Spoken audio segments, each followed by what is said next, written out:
Hold on for a second. What's up, YouTube family? I would like you guys to make sure you like and subscribe to our video. It would help us get into the algorithms so we can be seen and bring more engaging content to you guys. So like I said, like and subscribe to our YouTube channel. Appreciate you.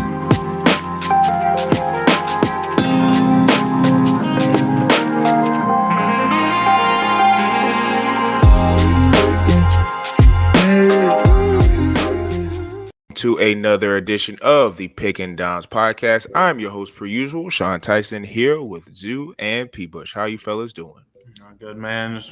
1-3 in fantasy leagues this week one. Kind of a crazy. There were just a lot of studs that came in as duds, man. I mean, just an unbelievable amount of like wide receivers that were drafted so high. Go from Drake London to Amon-Ra to Marvin Harrison Jr.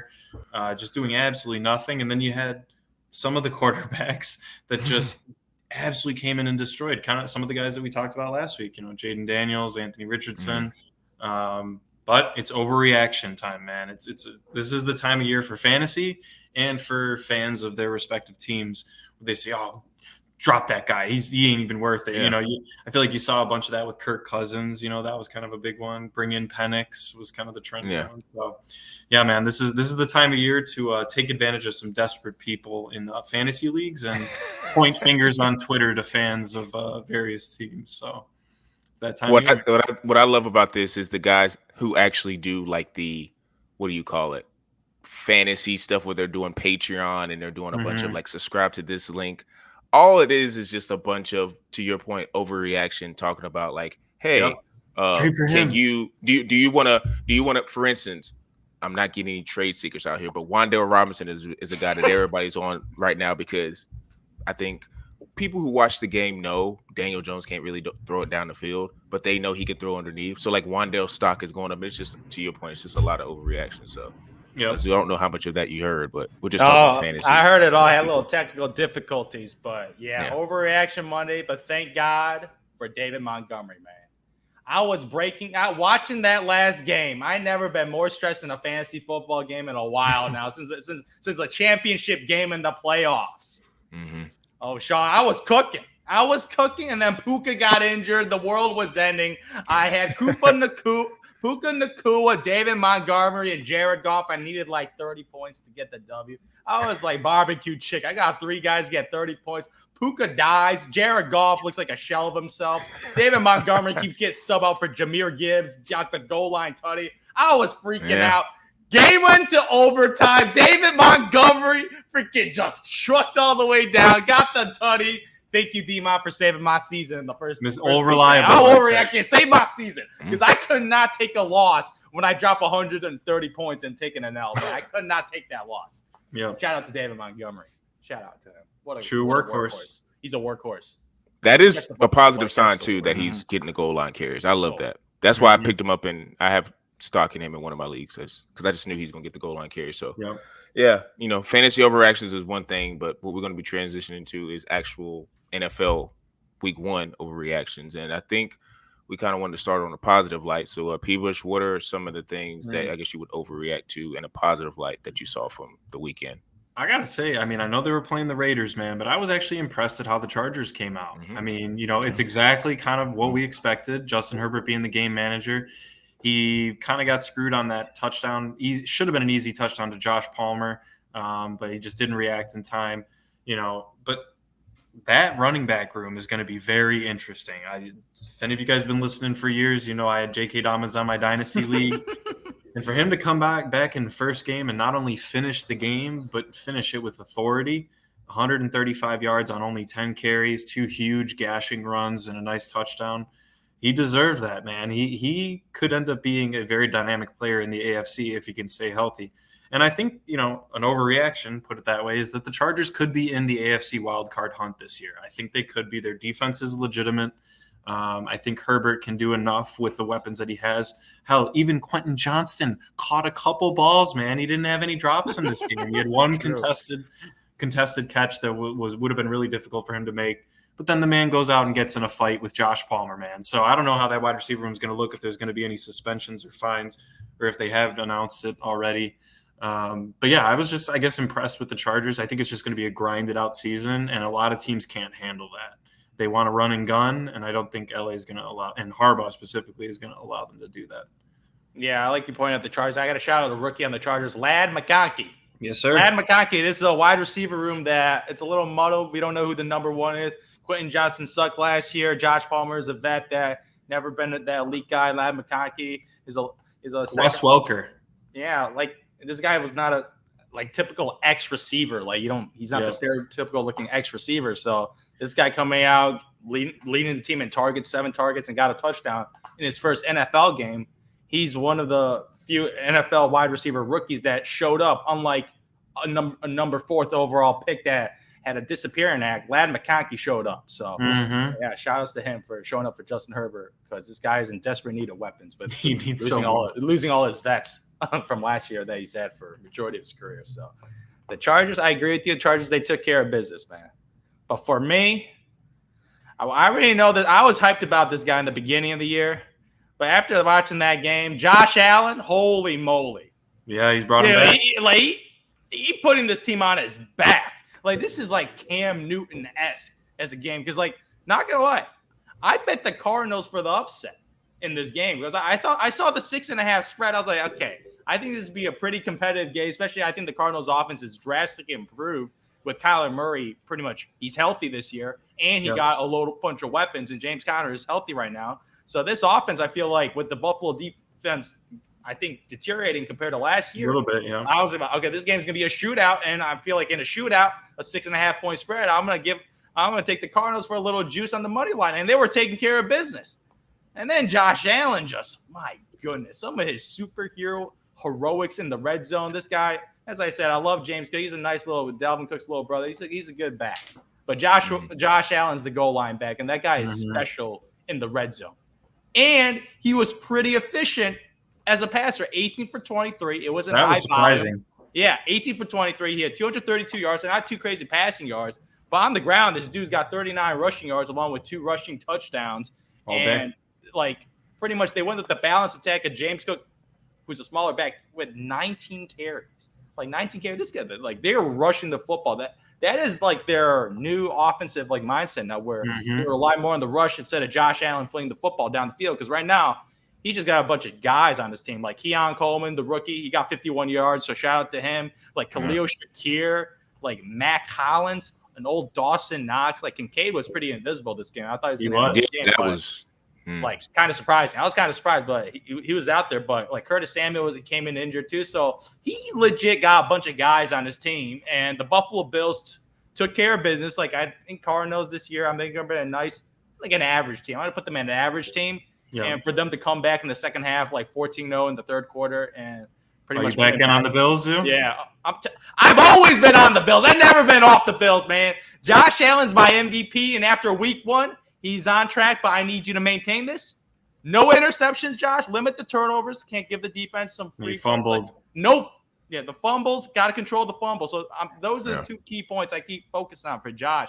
But he looks phenomenal, absolutely phenomenal as a quarterback. He is elite.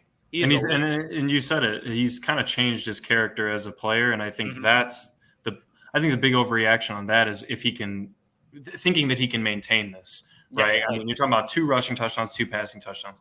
We did point out last week that the Cardinals have one of the worst defenses, if not the worst in the league. They probably have a bottom 5 defense. And if I remember, was that at Buffalo? Yeah, it was at Buffalo. Yeah, it was at Buffalo. So, a bit of a positive overreaction, but also, we got to keep an eye on the Bills because they're getting shootouts with one of the worst defenses in the league. And without Marvin Harrison being good. He only had 1 catch. Which they double-teamed him all kind of weird. Yeah, they double-teamed him, and Kyler missed him. And Kyler missed him for a tutty, so if Marvin got the pass and he caught the ball, that would have erased his entire 4-yard performance, which is atrocious. Just atrocious. Yeah, you got to figure out something like some wide receiver screen, something to just get the ball in his hands. Just get him the ball moving. You got to keep your wide receiver 1 happy and keep him. You know who in the game. Did a good job of that, even though my money line pick went to crap, but the Jets did a really good job of just getting Garrett Wilson the ball in space. Not saying they're the same type of players because Garrett Wilson is way more twitchier, but I just like how they just got him the ball in space. But yeah, to your point, Josh Allen, the one thing I will say though is injured his left hand. I don't want it. It's week 1. Like, I do hope throughout the season he starts to trust his weapons more, because if he thinks he's going to be doing this Superman running in, like, I know he is going to be the goal line back, and that's why I would take him in fantasy, because he's just going to get you 30 points probably a game. But it's like, yes, not going to last if he continues to do that, because you're just going to end up getting injured. And if Josh Allen is compromised at all, that team is just not any good. Like, I don't think there's any situation where a compromised Josh Allen is going to be able to get them to the playoffs. So it is a good sign seeing Keon Coleman make catches. Gonna need, even though I don't have any shares in Dalton Kincaid, gonna need to see him get the ball a little bit more. They got to figure out something, because I think he's a vital weapon for them. Vital weapon for them. So part of my thing is like an overall view of the AFC conference, just from what I saw and what I loved. I know the Chiefs played on Thursday, and it's like, it's the ring ceremony. It's all the feels of that. Taylor Swift, Travis Kelce, like everything's just centered around the Chiefs, and we all watched the game, and that's one of the better games of the first weekend. But I feel really good about the AFC quarterbacks, like focusing on Stroud, Richardson, Josh Allen, who we just mentioned, Lamar, and Aaron Rodgers a little bit. Not really, but a little bit. But focus on the other 4. I do think the Chiefs are clearly the best team in the AFC, but I think it's going to be a dogfight. Mm-hmm. I think what I saw from CJ, like, one thing I was scared about is like sophomore slump. He may come out a little sloppy. No, he's on point. Like, him having just Stephon is an upgrade. Nico making plays down the field. Go ahead. Mixon and having a true running game. Those carries. Yeah, like, he's basically their workhorse back. I'm excited about that team. Part of the reason why I had them in the AFC Championship game.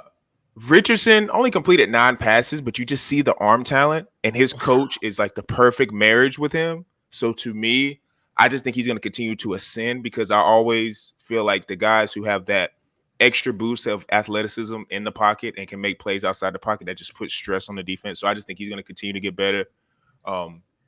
Like I said, Josh Allen, we saw what he was doing. As long as he stays healthy, I think he's going to be good.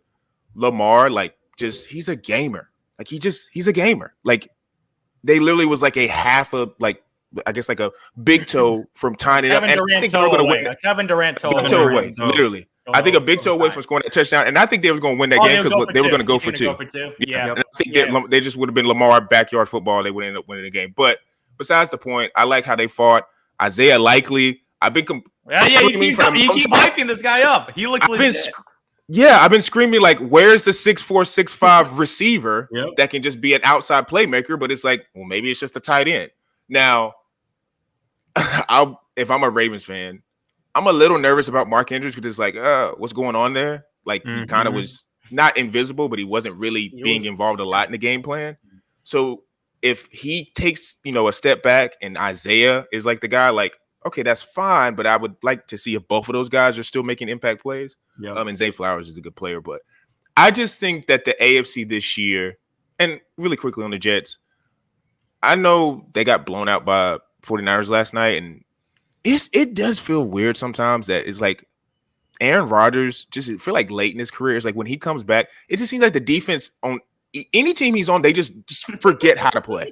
It just feels like they just forget. It's never like with Tom Brady when he was winning his championship, their defense was always on point. But it feels like when Aaron gets healthy and he's playing, the defense they just forget how to play. They just relax. I don't know if that's a mental thing. Yeah, it's just weird. They couldn't stop the run.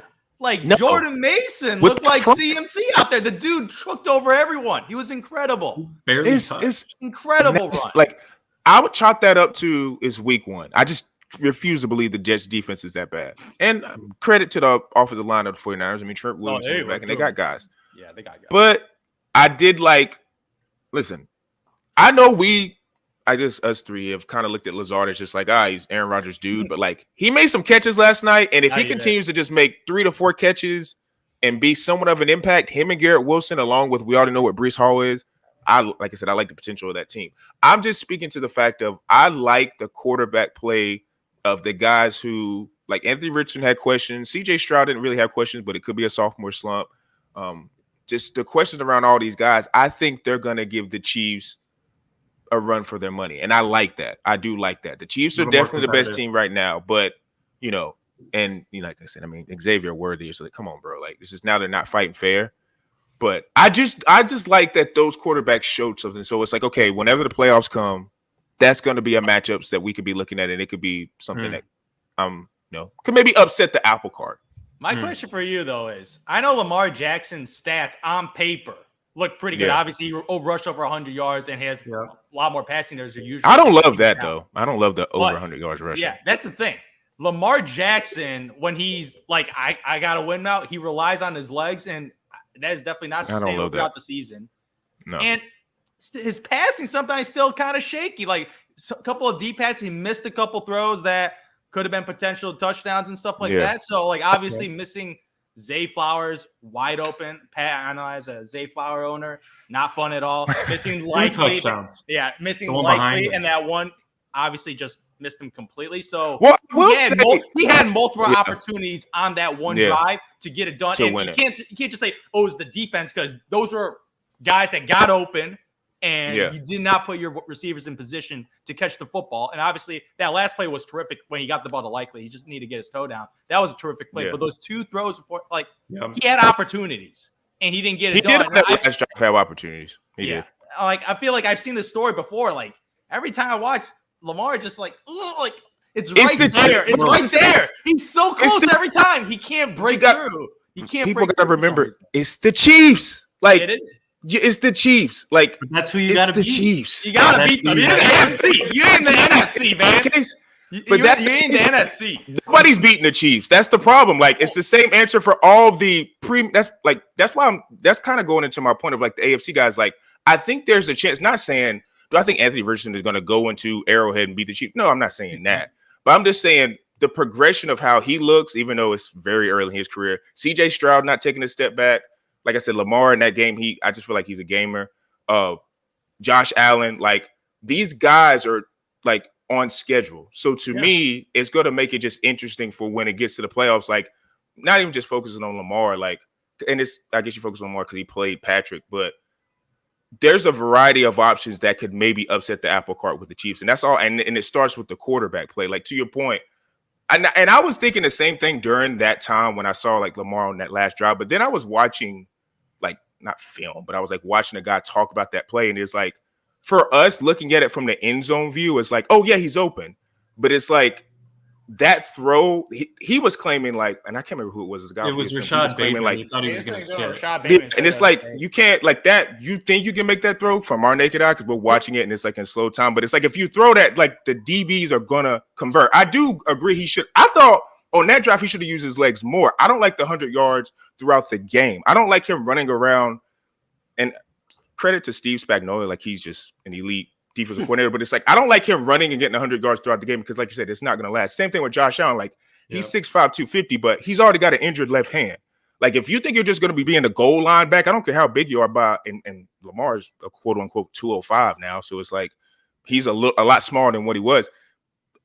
To me, you should be running to get first downs, get down to make plays when it needs to be made. But I don't need you rushing for 20-something yards because, I mean, another kind of weird thing was Justice Hill was getting more run than Derrick Henry. And I was never high on Derrick Henry. That was never high on game script, though. I mean, because when we were in the game, when he got the ball, did he look great when he got the ball? He looked okay.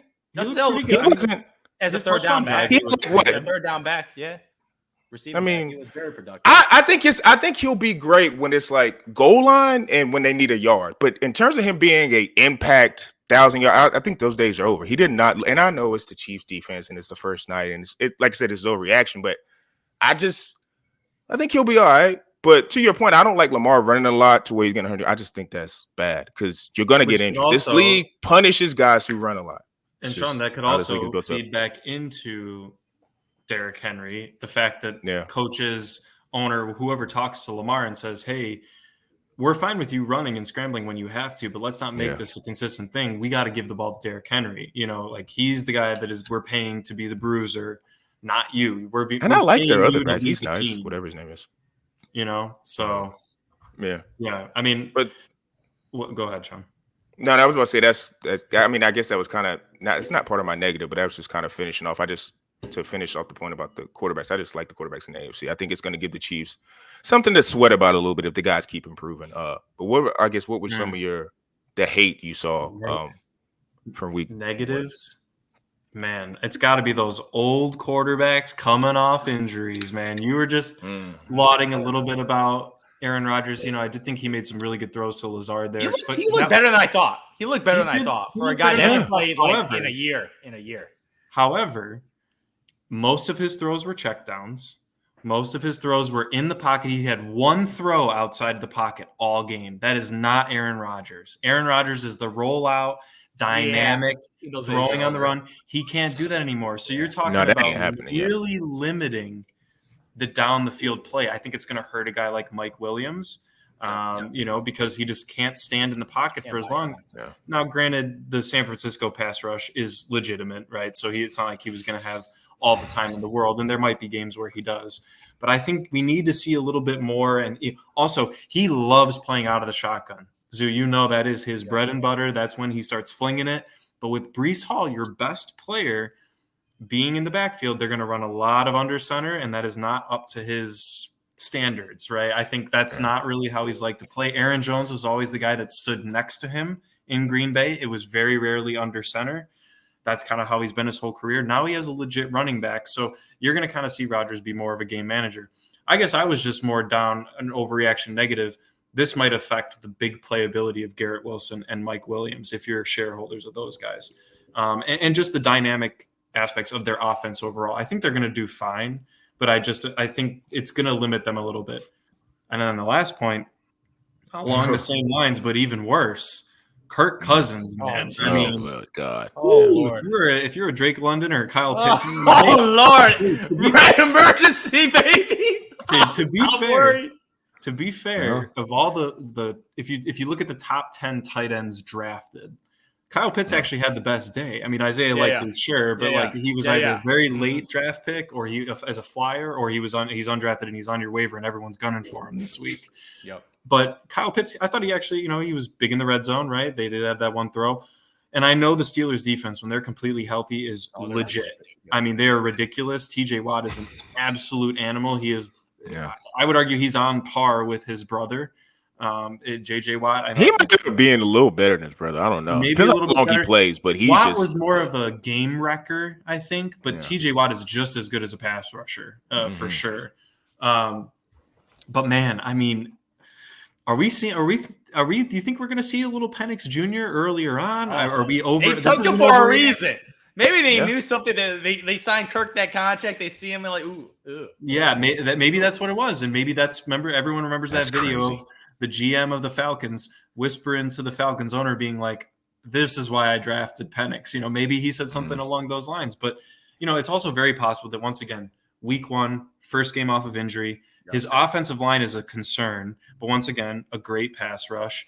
But I think my biggest overreaction here is I'm switching my pick of the division winners to the Bucs, man, because I think that they could end up having a better season than the Falcons.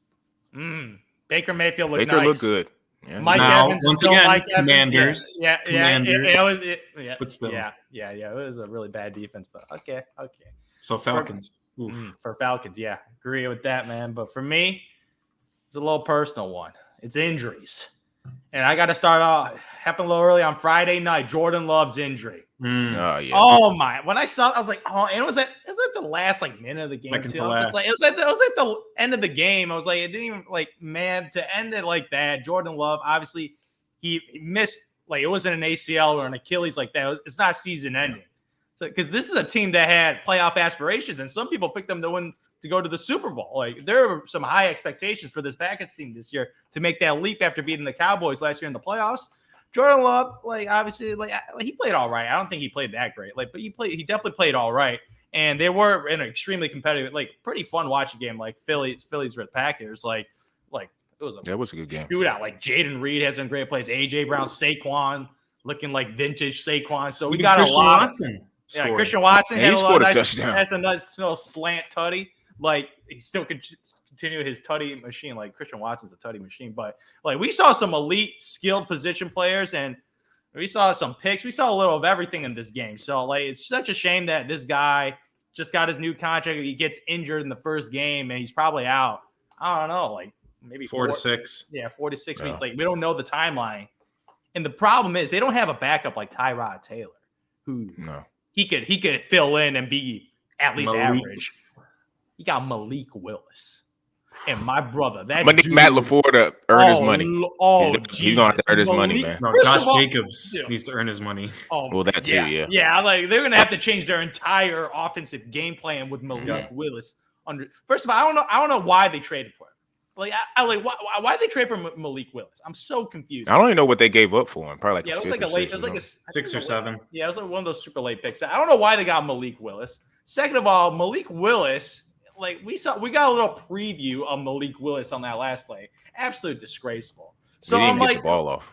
Yeah, it's disgusting. Like it's so like I'm like the Packers passing offense is dead. It's dead, man. Jaden Reed, Christian Watson, Romeo Dobbs. I'm out now. Like we got a sweet glimmer. Like this would have been one of the I think like top 10 offense this year. Like it's over now with Malik Willis under center, and they're going to be just rushing the ball with Josh Jacobs. Give me that Josh Jacobs. Like, but the problem is, I don't know they're going to be in the red zone with Malik Willis under center. True. Like, I don't know. Like, Josh Jacobs had a really slow start, but in the second half, he had that little burst that we saw in Josh Jacobs right now. So, like, they got this guy as a workhorse. So, like, okay, make your money now because Malik Willis throwing the ball, like, it's going to be painful. It is going to be painful to watch these games with Malik Willis under center. They're probably going to try to use him as like a running back, like AKA Justin Fields style / early Jalen Hurts style. Like use him as a rusher as a weapon because him as a passer, like he's got a cannon. He's just not accurate. Yeah, I will say this though, like this is a Green Bay like point, and I love their head coach. Like, why can't he just be like a game manager? Like, we had the same conversation about Jordan Love when he first came out. Like, what is he going to do? He looked like crap against the Chiefs, and then he progressively got better. If Matt LaFleur is given time, and Malik Willis, it's not like he's just devoid of talent. He got drafted really high. Now, I know it was a bad draft, but, like, if you watch his college highlights, he's got a live arm. He's athletic. Like, at Liberty. I don't think he'll be Jordan Love, but he could be maybe serviceable. I mean, I think I think he can – he came in and showed flashes with the Titans, right, in the past. Yeah. Not that he was going to be a great quarterback. There's the reason they drafted Will Levis. But I think it's more so the fact that he's only been with the team for 2 weeks. Yeah. He doesn't know the game. That'll be the chemistry. The chemistry with the coach as well as the wide receivers and tight ends. I mean, the chemistry's not there. His confidence. I mean, he's all the pressure in the world. Just to all of your points. This was supposed to be a top 10 offense. This was supposed to be in contention with the Lions. They were supposed to be, potentially running for the NFC crown. Yep. And now this really, and he's being asked to go 500 over the next 5 to 6 weeks because that will save their season. I mean, they have to exit this at least, let's say he misses 5 weeks. They have to finish this at least 2-4, which means he has to win 2 out of 5. Right. And I don't know their schedule, but I know who the NFC North is playing, and they're playing a couple decent, they're playing the NFC West this year. I forget who they're playing in the AFC, but the AFC South, right? That is not a joke. So, I mean, that's why I don't think he's going to come in. Maybe in like a game or two, he'll be fine as a game manager, but this next game, he's going to be trial by fire, man. Like the Colts. I feel like the Colts defense are going to have a show again. Yes. And especially in his first game with this team, like it just and Zoo. It's supposed to rain that weekend too, man. Oh Lord! So it might be the Josh Jacobs show. Okay, John, I'll take that. I took him early in a couple of drafts. He better show out, but this is time for him to shine because the quarterback, he's down. You got to step out of this running back. But I agree. I am out on the Packers. It's such a shame. It might be a good time to buy low in like a week or two. Or if you really want to buy low, you should probably just buy right now because you could probably get Jaden Reed, Christian Watson, Zoo. We'll talk about that after. Down. We'll talk about that after Zoo. I might be gunning for a little Christian Watson, but I mean, I just think it's a wait and see with kind of Malik Willis because they don't really have another option. Mm-hmm. Sure. Yeah, I definitely would try to. I'm with you on the buy low stuff. Jaden Reed though might be still hard to get because he's a gamer. Dropped a nuke. He's just good. He got a little Debo in him, man. Yeah, he got that. They use him like that. He just has a knack of getting in the end zone. He's extremely fast. Mm-hmm. With your people showing up, the Falcons.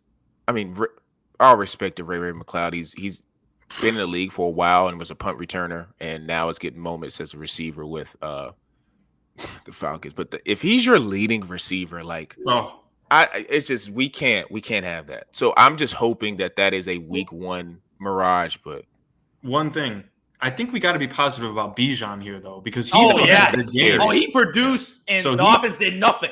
He's going to be like, I think if you're a Bijan owner, you're very safe in this, because even if Kirk or Penix, whoever's at the helm the rest of the season, and they can't throw the ball or can't get pass protection, Bijan is so dynamic that he's not having the same. It's a reassurance that it is not the same thing as last year. I think that is a positive in a week of negatives for Atlanta. Yeah.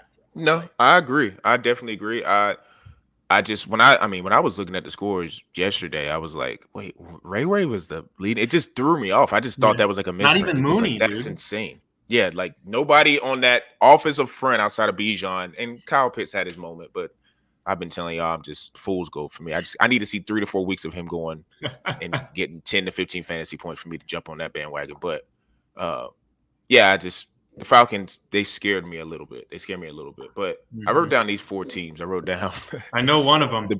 The Panthers, the Browns, the Giants, and the Bengals. And the Bengals, there it is. I wrote down those 4 teams because those are the 4 teams where not only did you lose in week 1, but it looks bleak.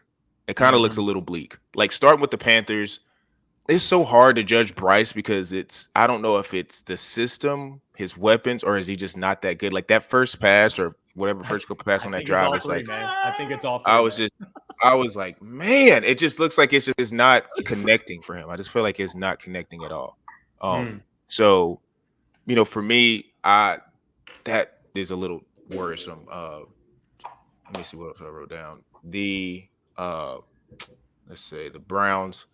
Deshaun threw the ball 45 times and had like 165 yards, I think, and was it a touchdown and 2 interceptions? There's no scenario where you can throw the ball 45 times and not reach over 200 yards. Justin Fields could do Cowboys that. defense. Well, probably but I don't even know. I mean, that's just, I don't care who you are. That's just really hard to do, man. Like, that's just hard as hell to do. So that is very worrisome because it's like your quarterback. It's your main guy. And part of the reason why I've always been on the Deshaun bandwagon is because I feel like there's a lot of quarterbacks in the league who just get a lot of adulation and praise and they're kind of like mid. But it's like Deshaun has proven like he can get to a higher level. But if he can't get to a point where he's even looking Amari Cooper's way, or if I think, did Njoku get hurt? I think he got hurt in that game. Yeah, he got hurt. Sure. And he gave Amari 9 targets and he only had 2 catches. Yeah. 9 targets. Those Deshaun targets, man. Now, I did have Jerry Jeudy in one of my leagues, and he might end up being a nice little flex option for him. It might be a nice little flex option, but that's scary. Cowboys, I understand their defense is crazy. They're crazy. They're crazy good, but it's still overreaction, so that's tough. Bengals with Joe Burrow. I mean, Jamar Chase wants to be paid. It's just he needs to be paid, and I don't know what the holdup is because they're not going to pay T. Higgins. What are we doing? If you can't pay Jamar Chase, then he's going to have. I mean, I know he had 6 catches for six something yards, but he just looks like he's just out there to be playing because he has to. Yep. Joe Burrow's just doing this all day. Yeah, his wrist ain't 100. Yeah, they did say that was going to be an injury that lingers. Yeah. I didn't think it was going to be that early in the season, but that's very worrisome because it's like that's your franchise guy, and it's the Bengals, so you probably have a little bit of PTSD of like, oh shoot, like is our star quarterback about to be hurt, and we're about to go back to the bottom of the barrel. Who else did I say? Giants. Sunday solidified that the owner is in love with the quarterback and that relationship that he has with Eli Manning, like that little love triangle that was proven. Because Daniel Jones does not beat they should have been moved off him. It's ridiculous. Like I don't know how Malik waste a year of Malik Neighbors. They're going to waste a year of him. I don't know how of all the rookie wide receivers, he was still one of the better ones. He had 5 for 61 compared to Rome and Marvin, but Brian Thomas Jr. did the touchdown. But it's just what are we doing? You guys are just get off that contract. And I guess those are the 4 teams I had.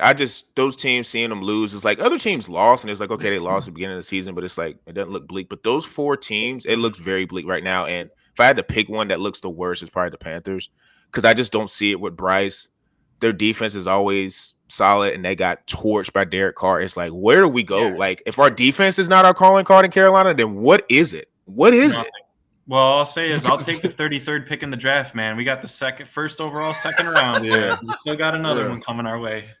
Like, that's scary. And it doesn't help when CJ's destroying teams too. Like, I mean, he didn't destroy the Colts, but he just looks really good. So that's probably where it's like the bleakest of bleak. And a lot of people don't like your owner either. It's just Charlotte may need a reset. But it is week 1. We are overreacting, and teams I gotta point out some better. of those teams that you mentioned. I don't think we're overreacting about the Panthers.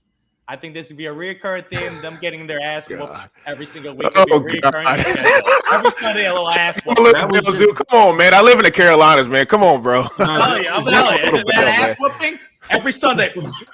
Yeah. All Zhu was saying is, if you want to target the teams, just look at Carolina's schedule and add their defense to it. That's exactly what I'm saying, because I had the Saints in a couple of leagues, and they did some beautiful work. So shout out to the Saints for getting it done.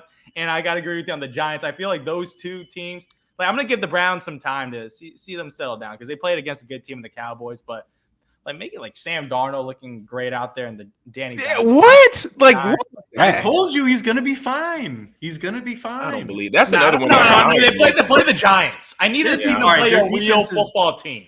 Okay, sure. Their defense is not as bad as like the Cardinals, the Commanders. The Giants have some dudes on defense. Okay, it was Daniel Jones throwing the football, and it was him missing a lot of throws. Yes. So, like, I have to give another week to judge when they play a real roster. So, those two teams, I believe, are probably going to be fighting for the number 1 pick this year. So, good luck to them fighting for the number 1 draft pick and finding a quarterback of the future. But, yeah, the other teams, I'm going to give those teams some time still. Give those other teams some time. Yeah, I agree with you on that. So, yeah, man, that was our week 1 overreactions. Good and bad. We're gonna kind of maybe shift it a little bit to where we won't be doing that every week, but just kind of want to give you guys a layout of how we felt about week 1 in NFL, and now we will be turning the page to our best bets.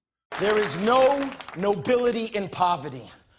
I have been a rich man and I have been a poor man, and I choose rich every fucking time.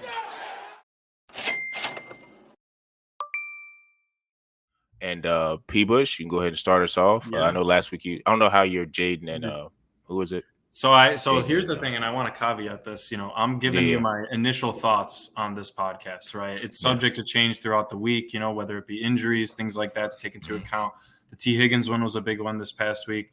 The Jaden Daniels, the one that ended up paying off was the one I actually ran him naked. I didn't start Terry McLaurin with him because McLaurin didn't do anything. Mike Evans had a great week. Joe Mixon and Kamara both had Mixon had a great week. Kamara had a good week. The play of the week was Derek Carr. If you had Derek Carr and Rashid Shaheed, man, they were the cheap difference makers to pay off that were very low owned. And to Zhu's point, maybe you just target the stack against the Carolina Panthers every time, but then you're at risk. But then you're at risk of starting the stud wide receiver like an Olave, and he did absolutely nothing. Crazy. Another guy that really fell off that we didn't mention yet this week. So just early thoughts for this week, man, for daily fantasy. I like a handful of stacks. I like Dak and CD against the Saints, Goff and Amon-Ra. I think they can make a decent comeback against the Buccaneers, who, the Commanders didn't really throw the ball downfield, but the Bucs can get blown up on. Anthony Richardson's always a good one. Daniel Jones against Washington could actually be he's the cheapest starting quarterback. But I'm going with Matthew Stafford and Cooper Kupp, man. Just an absolute stud of a combination against a good defense in the Detroit Lions. Well, now, Zhu, they're going barbecue chicken against the Arizona Cardinals, man. It's going to be a shootout. Another shootout. Obviously got to target those two, man. They just looked in sync with the Puka Nacua injury. And Cooper Kupp is now still, even after that game, 21 targets and the Puka injury, he is still the 5th most expensive. There are a couple guys like Jamar Chase that are more expensive than him. Justin Jefferson. Both guys who, sure that they're still studs in their own right and they're younger, but their situations are a bit more shaky. So I was surprised at the pricing this week. Especially Stafford as the quarterback. Wow, exactly. Injured Joe Burrows and a Sam Darnold. And it is an expensive stack, so I'm actually including Colby Parkinson, their tight end. He actually gets a decent amount of targets. He's one of the cheapest starting tight ends you can play with him, so I like that triple stack. And then, as I told you guys last week, I always kind of bring it back with a guy on the opposing team. I'm buying into Marvin Harrison Jr., man. They didn't change. They lowered his pricing week over week by about $200. They were not happy with how he played last week. I think you can take advantage for a guy that he's got a little chip on his shoulder. I'm sure he talked to Kyler and coaching staff after the game. And I hope so. To your point too, they're probably going to be playing from behind a lot of this game with Kyron Williams and Cooper Kupp probably scoring most of the touchdowns there. So Marvin Harrison, a couple other guys to sprinkle in. I like Henry versus the Raiders. I brought that up earlier. I just think the game script, it's exactly what the Chargers did last week. I think Derrick Henry can take advantage there. And Chris Godwin, another guy, just pick on him because Cooper Kupp destroyed in the short game against the Lions on Sunday night. I think Chris Godwin is the guy to play on the Bucs this week against a potential shootout as well and playing from behind. So just a handful of guys, kind of mix and match there. They all are in one lineup for me, along with a handful of others. But that Matt Stafford and Cooper Kupp, man, that's a good value because Dak and CD is very expensive. He's the most expensive wide receiver this week. Interesting. Yeah, I like that because watching that Sunday night game, I got flashbacks of the Cooper Kupp Triple Crown year because he was toe tapping, he was making every catch, he was getting targets and just getting open.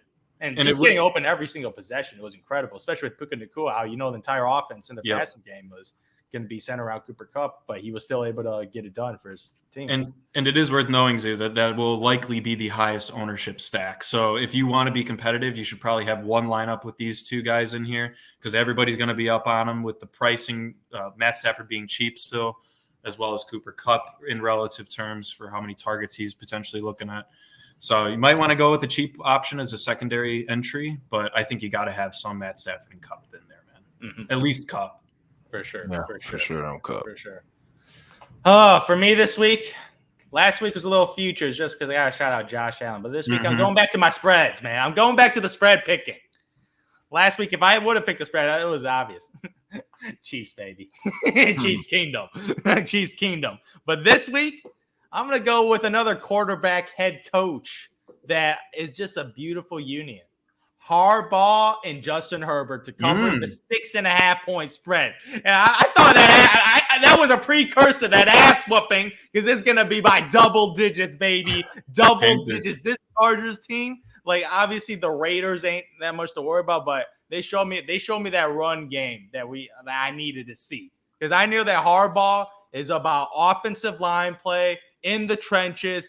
Like, obviously, we know about the Gus bus. J.K. Dobbins was the wild card.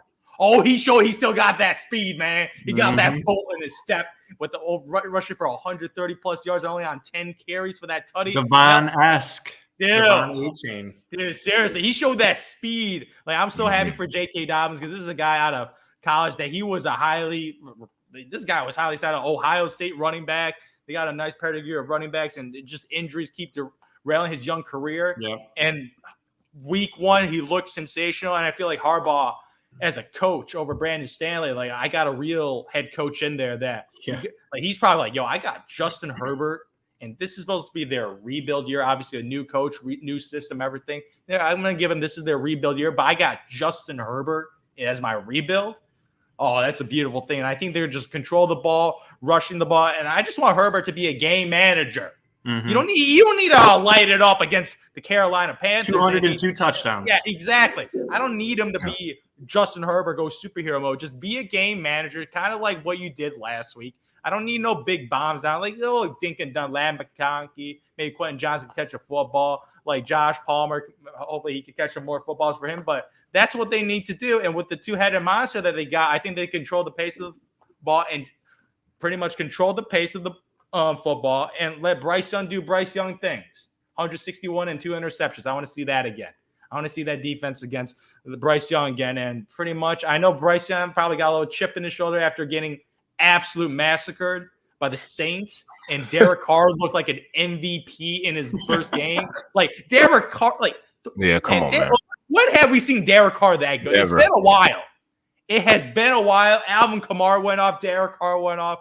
Like, they got absolutely embarrassed.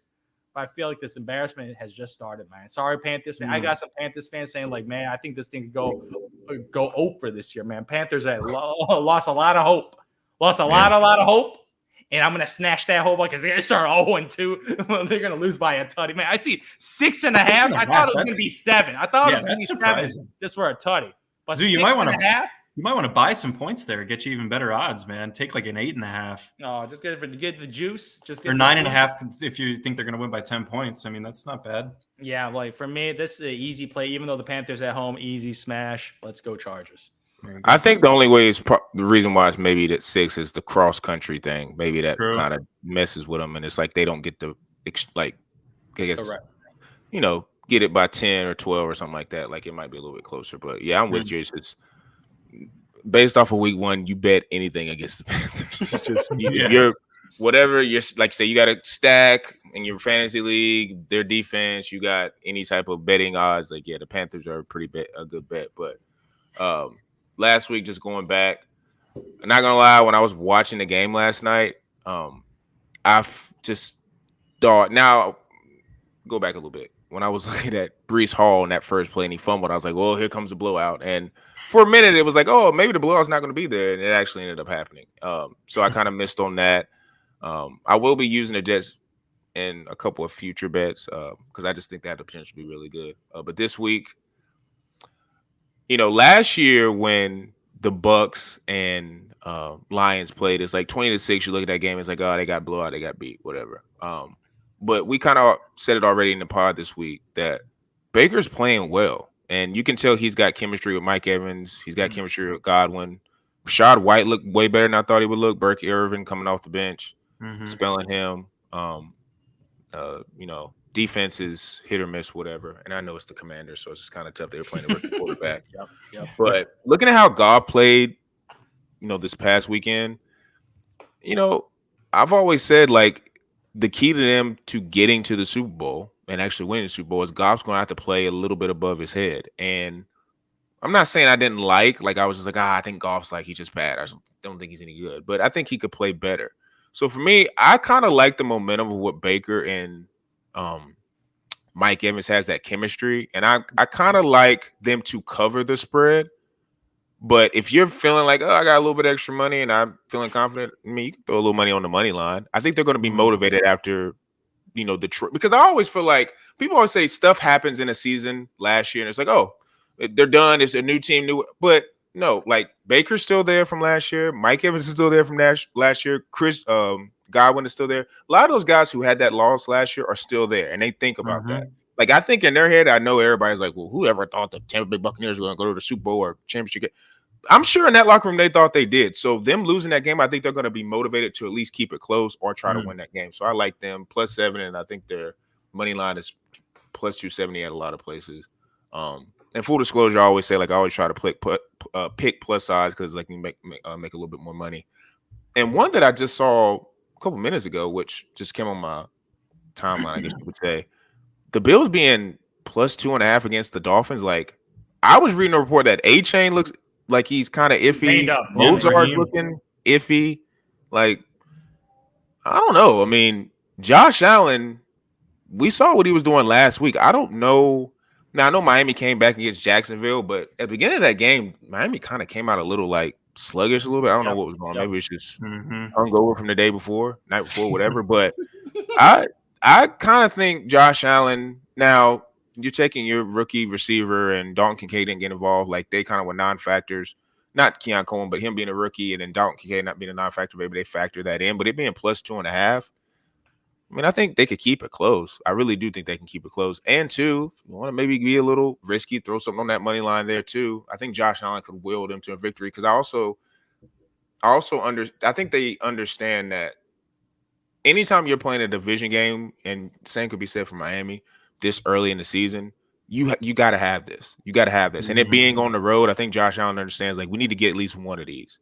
Because, one could say, well, they could afford to let this go because Miami's coming back probably in November or something, and it's going to be colder, and that's probably going to be a guaranteed win for the Bills. But it's like, it's nothing like beating your division opponent early in the season to set a tone.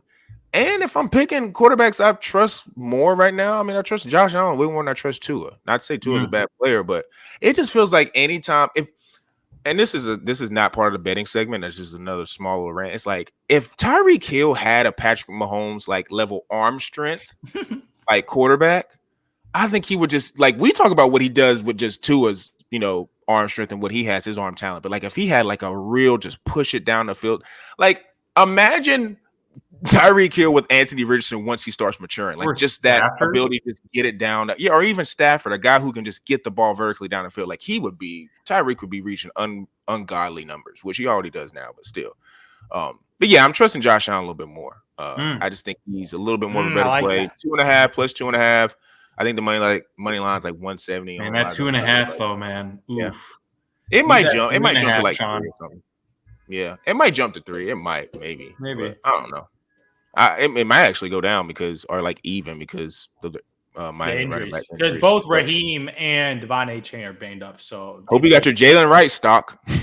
Yeah. Oh, that Jalen Wright insurance. Or hope you got him. But yeah, those are the two type of bets and see if we can get back. I think the most confident I feel about is the Bucs one because I think they're going to be a little motivated. Baker lives for stuff like this. Like I know it was 20-6, and he's like, oh, whatever. We only can score 6. I think he's going to be fired up to play this game. So we're going to see if they can maybe cover that spread or get you plus 270. So, but yeah, those are our bets for this week. Like I said, I'm going to try to be a little bit better. I'm going to try to give you guys more options. And as the week progresses, there will be some bets that I like to put into the show notes. So if you're paying attention to those show notes, you might find something else that I find intriguing, and I'll put it there. So make sure you guys are tuned in for that. Like I said, we are full force into the NFL season. We are, week 2 ahead. We are making sure that all of the content, whether it's the guys that are playing well, the guys that are playing bad, are being covered on these social media sites. So for Instagram, Tyson Talks _, YouTube, Quantrill Knows, Spotify, Apple. We also can listen to an audio version. I'm trying to figure out to get us on YouTube. So maybe if depending on your browser, you can just listen to the audio version of us on YouTube if you're not a visual person. So be on the lookout for that. Make sure you give us a 5-star review, on all audio and video platforms. Give us a thumbs up on YouTube. And for me, Zoo, and P. Bush, we are out.